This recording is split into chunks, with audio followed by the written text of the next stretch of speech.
गुज़िश्ता 1 साल के दौरान पहले से भी कहीं ज़्यादा हम एक गैर यकीनी सूरत-ए-हाल से दो-चार हैं और स्पेशली जो नौजवान तबका है, जो स्टूडेंट तबका है, उनके अंदर बहुत ज़्यादा बेचैनी है कि उनका मुस्तकबिल कैसा होगा। क्योंकि नज़र ये आता है कि हमारे वो लोग जिनके हाथ में इक़्तिदार और इख्तियार है, अनफॉर्च्यूनेटली वो मुल्क के बारे में कुछ भी नहीं सोच रहे और कोई इस बारे में कहीं भी हमें कोई हिंट भी नज़र नहीं आता कि कोई इकोनॉमिक पॉलिसीज़ को बेहतर बनाने के लिए या एजुकेशनल पॉलिसीज़ को बेहतर बनाने के लिए कोई भी काम हो रहा हो। तो ऐसे में जो सूरत-ए-हाल है वो बहुत ज़्यादा ख़राब है। मेरा ताल्लुक चूँकि एजुकेशन सेक्टर से है तो मैं आपको एक पर्सनल एक्सपीरियंसेस शेयर करती हूँ। अब मैं घर में कुछ मैंने एक्टिविटीज़ रखी हुई हैं कि मैं वो बच्चे जो ज़रा बाहर पढ़ नहीं सकते हैं और ट्यूशन्स भी नहीं ले सकते हैं, तो मैं शाम को उनको पढ़ाती हूँ। किसी भी ऐज के और क्लासेस के बच्चे हैं, अपने इर्द-गिर्द कम्युनिटी में से ही। एक बच्चा मेरे पास आता है और उसकी मैंने इम्प्रूव करना शुरू की है इंग्लिश और उर्दू के क्रिएटिव राइटिंग। अब मैंने ना उसको एम इन लाइफ़ के ऊपर मज़मून लिखने को दिया और मैंने कहा कुछ भी लिखो 10 लाइन्स मुझे लिख के दो। बेसिकली मैंने ग्रामर या वो चीज़ें चेक करने के लिए। तो आप यकीन करें कि उसकी इंग्लिश तो अभी इतनी अच्छी नहीं थी और उसने अभी जो सेंटेंस लिखा, वो ये लिखा मसलन उसने माय नेम इज़ ये I study in class 9th और 3rd लाइन क्या थी आई स्टडी इंग्लैंड। अब वांट वगैरह उसने नहीं लिखा उसको उसकी यही प्रॉब्लम थी कि उसकी लेकिन उसकी एस्पिरेशन क्या है मैंने उससे पूछा ये तूने क्या लाइन लिखी? तो उसने मुझे बताया कि मैंने ये लिखा है कि मैं पढ़ने के लिए हायर स्टडीज़ के लिए इंग्लैंड जाना चाहता हूँ।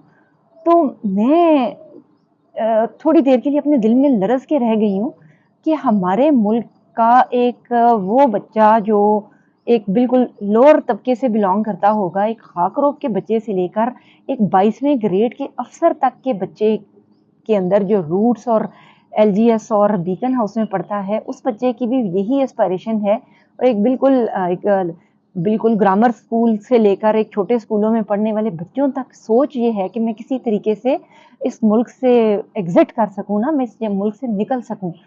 ये सोच है जो हमारी आने वाली नस्ल की है और वजह क्या है कि हमने उनको इतना बददिल कर दिया है और बदगुमान कर दिया है अपनी पॉलिसीज़ की वजह से। इन बड़ों को कहीं सर बैठ के सोचना होगा कि हम कौन-सा मुल्क छोड़कर जा रहे हैं और हम कौन-सा मुस्तकबिल इन बच्चों के लिए छोड़कर जा रहे हैं।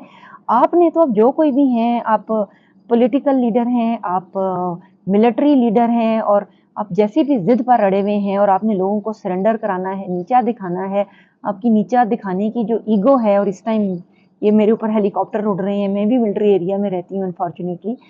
तो यहाँ पर ये जो हेलीकॉप्टर उड़ रहे हैं, इन हेलीकॉप्टर वालों को ये सोचना होगा कि कभी तो हमने ज़मीन पर आना है ना और इन ज़मीनी खुदाओं को जवाबदेह होना होगा। इन सारे सवालों का कि जो जिस तरफ ये इस नौजवान नस्ल को जिन अंधेरों में धकेल रहे हैं और हर बच्चा क्यों ये ख्वाब देखना शुरू हो गया कि वो इस मुल्क में रहना ही नहीं चाहते हैं। क्योंकि वो ये जानते हैं कि यहाँ पर रहकर उन्हें कोई भी इम्प्रूवमेंट नज़र नहीं आएगी and no one is interested in the future and savings of these children. इन बच्चों के लिए कोई नहीं सोच रहा है।